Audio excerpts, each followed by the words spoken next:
siyosiy vaziyatlar, dunyo iqtisodi,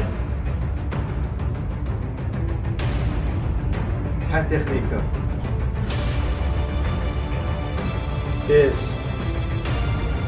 Sultan ekranida. Bu yıl iyul aylarida xalqaro matbuotlarda ishongisiz darajadagi zulm deb tasvirlanib kelayotgan Xitoyning Uyg'urlar qartilgan bostirish siyosati bosh tema qilingan Xo'rlangan vijdon nomli filmning qisqacha tanishtirilishi ijtimoiy tarmoqlarda keng tarqalgan edi.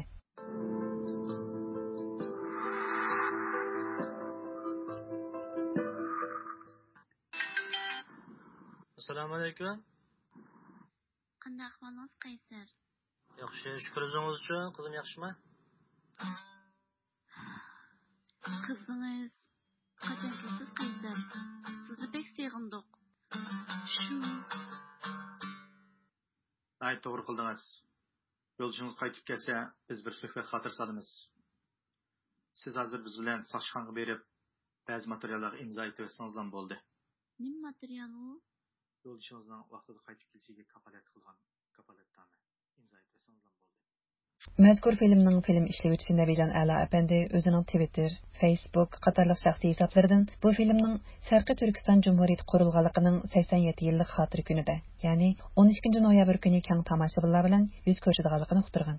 İctimai taratqulardagi inkaslarga qaraganda, muhojiratga Uyg'urlar uzun yillardan beri ashu filmdagi bosh qahramon Qaysardek oqibatga duchor bo'lishidan ansirab, yurtiga qaytishga jur'at qila olmayotgan bo'lg'achqa, filmdagi bosh qahramonning taqdirini o'ziga bog'lab tasavvur qilishga boshlagan. Shunglashqa bu filmning to'liq qismini ko'rish uchun kun sanab turishgan ekan. Xo'rlangan vijdon filmi 12 noyabr Istanbul vaqti kech soat 8da Ala Eli va Sultan Satuq nomli ikki YouTube kanalda bir vaqtda tarqatilgan. Hozirgacha 30 ming qitimdan ortiq ko'rilgan. Mazkur film 36 minutlik bo'lib, turkcha va inglizchaga tarjima qilingan. Mazkur film qanday ro'yobga chiqqan? Film vaqaligi qanday? Bosh qahramonning oqibati nimadan darak beradi? Xitoy tarafdan bu filmga biror inkas kelganmidi deganga o'xshash ko'pchilik ko'ruvchilar qiziqayotgan savollarni biz ashu filmning film ishlovchisi Nabijan Ala apandi va film rejissyori Qosimjon Qodir apandidan so'radik. Ularning javobi qiziqsanglar, diqqatinglar suhbatimizda bo'lsin. Assalomu alaykum. Bilishimizcha bu film lagerlarning ichidagi ahvollar tasvirlangan tunji filmga deyman. Nabijan aka, film ishlovchi bo'lish sifatingiz bilan anglovchilarimizga mushu filmning ro'yobga chiqish jarayonini bir deb beramsiz.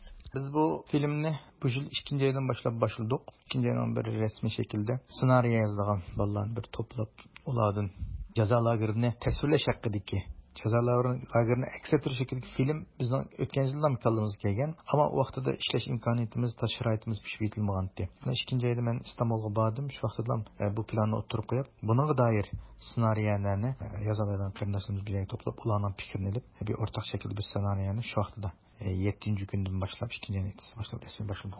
Film tarqalgılı 2 hafta bo'ldi, lekin texnik ko'rmagan qarindoshlarimiz bo'lishi mumkin. Shunga filmning mazmunini bir qisqacha tanishtirib o'tgan bo'lsangiz. Bu filmning mazmunida bu bosh qahramonimiz Qaysar Turkiya bilan vatan orlig'ida tijorat qilayotgan bir oddiy bir sodiga. Qaysar tijorat qilayotgan mezgillarda vatanimizda oilasiga besim qilib, chet eldagi urug' tuqqanlarini akeldirish, ya'ni tezdan chaqirib akeldirish shaklidagi mundaq bir qismoq, ya'ni mundaq bir ilmiy planlanib, buning ayoliga telefon o'g'ilish orqali Qaysarning nayiti muddatdan burun tez qaytib kelishga zo'rlandi. Shundan Qaysar qaytib borgandan keyin uyga kirgandan keyin filmdagi deklam bu bola tutqun qilindi, chet elga uchrasatdan yoki muslim qilgan degan bo'xtonlar bilan qarlanib shunda zulmga uchraydi. Ayolimi sening eringning meselesini topshirsa degan şekilde. Demek bir baxtiyor bir aileningki bir aşında anasını ayırım, dadasını ayırım, balasını ayırım lagerlarga sulash orqali bir Sharq Turkiston xalqining bir ailesini parchalayotgandek bir ko'rinish.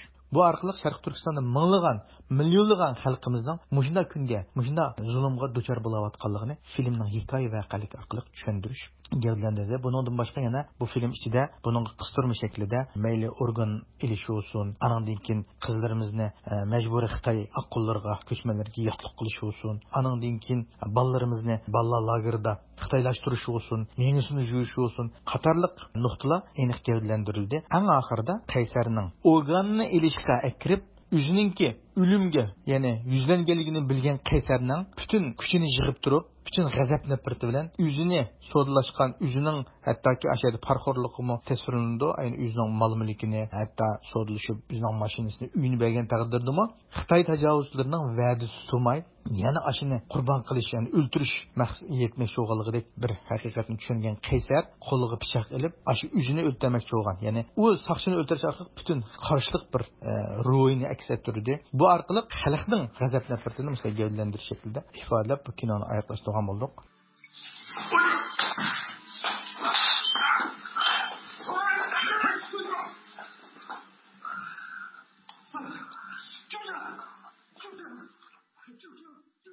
Qasımcan aka, siz filmning rejissyorligini qilibsiz. Boy aytgandek, filmning oxirida bosh qahramonning jasurligi ko'ruvchilarni suyundirdi.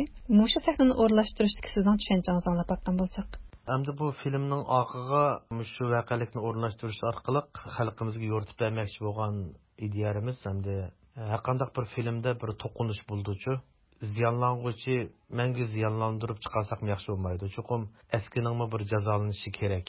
Yana birga shu voqelikni o'rnaштirish orqali turmadagi jazo lageridagi qarindoshlarning jasoratini namoyon qildirib, ham eskining o'ziga tushliq jazoning tortilganligini bildirish maqsadida shu filmning oxiga shu voqelikni o'rnashtirdim. Bu filmni ko'rganlarning soni 30 mingdan oshibdi. Demak, ko'ruvchilarning yoqtirishiga erishibsizlar. Kelgusida yana qanday planlar bor? Bizning yana Alloh xolisa kelajagida Pırsınız bolsa, Qorlanğan vicdan degan filmninki İngilizce, Türkçe avazlıq şekilde tercümesini oraya çıkarsak degan bir arzuyumuz var. İnşallah onundan başka yana xalqimizga ehtiyojliq bo'lgan va vatanimizdagi zulmni aks ettiradigan va o'zimizning tarixi, madaniyati va bizga aloqador bo'lgan kimligimizni aniq sharhlaydigan va aks ettiradigan bir şekilde filmlarni qisqa film şeklinde olsunmi oraya chiqish planlarimiz var. İnşallah bunun için yana bir tirishchilik ko'rsatamiz. Bunun yana xalqimizning bizni qo'llab-quvvatlashini, yani aklımızda bir destek verişini, yardım qilishini umid qilamiz. Vaqt munosabati bilan bugungi suhbatimiz mushu yerda oxirlashdi. Bu filmga Xitoy tarafining to'sqinlik qilishga urinishlari va bu turdagi filmlarning Uyg'ur davosini xalqaro anglitishdagi roli haqidagi mazmunlar qiziqsanglar, diqqatinglar atiki programmamizning davomida bo'lsin. Assalomu alaykum hurmatli radio anglovchilar. Xorlangan vijdon filmining film ishlovchisi Nabijan Ala apandi va rejissyori Qasimjon Qodir apandidan o'tkazgan suhbatimizning davomi diqqatinglarda bo'ladi. Yoqtirib anglaysizlar. Sizningcha Uyg'ur davosida mushundaq filmlarning roli qanchalik? Masalan, 20 asrda yana Yahudlarninki Hitler tarafidan qirg'inchilik uchralishi va u yerdagi kinolar biz kino orqali ularning nimasini tushungan bo'ldik. Va butun xalqaro kino orqali ko'z oldiga kelgandan keyin Isroilning bir davlat bo'lib qurilishiga ovoz qo'shdi. Davlat bo'lmasa bo'lmaydiganligiga bir shaklda kuchli shaklda bir ovozga ega bo'ldi. Buning uchun biz o'zimizning mustaqillik bo'lgan ishki jumhuriyatimiz va uni xalqaro tunutish va bundan keyingi bizning mustaqillik hayotimizdagi ishlarimizda shu filmlar orqali bo'layotgan zulmni, Xitoyning 71 yildan buyon bizga qilayotgan zulmini, iskanjisini bu shaklda film orqali umumiy dunyo xalqining oldiga yo'ritib beralik. Buni jonliq har xil tillarga tarjima qilib va bu nupuzliq rejissyorlar, nupuzliq kino studiyalar orqali bu filmlarimizni ishlab chiqarsak, nihoyatda sifatli, nihoyatda yuqori saviyada, xalqaro saviyada chiqarsak, u vaqtda bizning qisqagina muddat ichida bu filmlarning tarqalishi, bu filmning umumiy bilan butun dunyo xalqida bizga qo'llash, bizning voqelik ahvolimizni tushunish bu nihoyatda umumiy bitdi va butun dunyo xalqining biz tarafda turib Xitoy ularga bir cheklama qo'ydigan, ularga noroziligini bildirgan, hatto biz bilan bir tarafda mana 20-asrda nima deyilgan, shu vaqtning o'zida Yahudlarning qirg'inchiligidan keyin, bundan keyin bunda insonlik qirg'inchiligi bo'lmaydi degan. Ammo 21-asrning dastlabki busuq islom mana biz Sharq Turkiston xalqi bu zulmni yana qayta dünya xalqining ko'z oldida bo'layotdi. Endi bu zulmni Xitoy paydarlab ko'z tirishayotdi. Haqiqatini tushungan shoidlar bo'lgan vatan sirtidagi mojarodagi bizlar bunday filmlarni dunyo xalqining ko'z oldiga voqelik shakl olqiriq film oldida chiqib namoyon qilib bersak, buning unumi nayt üstün turib deb o'ylayman. Undaqda Xitoy tarafdan bir to'salg'iga uchrab baqtanlarmi? Filmning e'loni chiqqandan keyin filmdagi ba'zi artistlarimizga bizning bilishimizcha Xotan tarafdagi Xitoy bexatarlik idorasininki soqchilarining undidarda bularga kino ishlabsa, rolga chiqibsa degandek tahdid shakllik gap qilgan bir uchurlarni olgan bo'ldik. Undan boshqa yana bu film rasmiy qo'yilgandan keyin mana 2 haftaga yaqin bulawatıdı. 12-siler resmi koyduk. Ondan keyin men mening ikkili kanalimda tan qo'yilgan bo'lg'achqa bu film. Anandan keyin shu cho'ng kanalim bo'lgan Ali Ala degan kanalim nomidagi kanalimga dushanbadan boshlab bir narsa yo'lliq olmaydigan shaklda cheklama qilib qo'yildi. Texniklik bir cheklim bo'ldi. Bu YouTube kanalınınki menga bergan eskartishi yoki u bu xachchilik narsalar yo'q. Ammo 2 kun bo'ldi men narsa yo'llayapman menda. Xitoy balkim Dunyo Uyg'ur qurultoyining YouTube kanaliga hujum qilganligini angladik. Bizninkidagi mayli bu kino filmlarimizning keng tarqalishini to'sish olsun va yoki undan boshqa ishlayotgan Xitoylarning jasuslik qarta bir programmalarni yaqinda ishlayotimiz. Mushunga qarta Xitoy balkim biyaram bo'lgan bo'lishi mumkin. Har xil shaklda cheklamalarni qo'yayotgan bo'lishi mumkin. Yalla patalda asli keltirishga tirishimiz. Qasimjon aka, sizning yana qo'shimcha qilib qo'ygan so'zlaringiz bormi? Hadi mening qo'shimcha qildiganim, biz shu filmni ishlash jarayonida o'zimizga bo'lgan ishonchni yana bir baldoq yuksaltdik deb tushunsam bo'ldi. Bizning texnik ballalarimizning saviyasimi bundan cho'ng bir filmni ishlashga yetadiganligiga ko'zim yetdi. Ham xalqimizniki kuchli qo'llashi, ham bu filmni qo'ygandan keyingi inkaslari bizga nihoyat yaxshi bir rag'batlantirish berdi.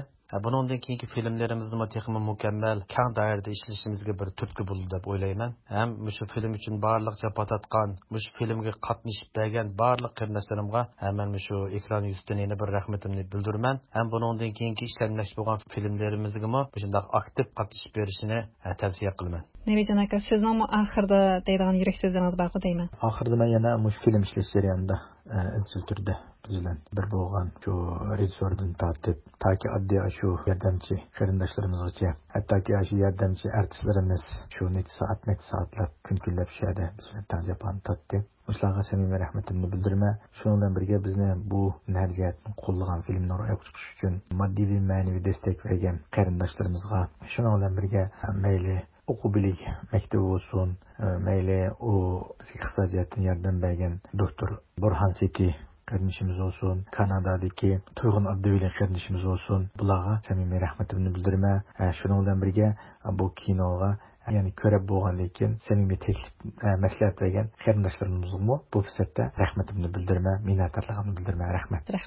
Anlag'aninglardek bu film lagerlarda izraksiz g'oyib bo'lgan millionlagan Uyg'urning beshidan o'tkazayotgan tragediyalik reallikni jonlantirgan. Mazkur filmning ishlaguvchisi va qonuniy vakili Nabijon Ala apandi aytgandek, dunyo xalqiga so'zlab tushuntirib bo'lolmagan haqiqatni ular bu filmdagi jonliq obrazlar orqali tushuntirishga tirishgan.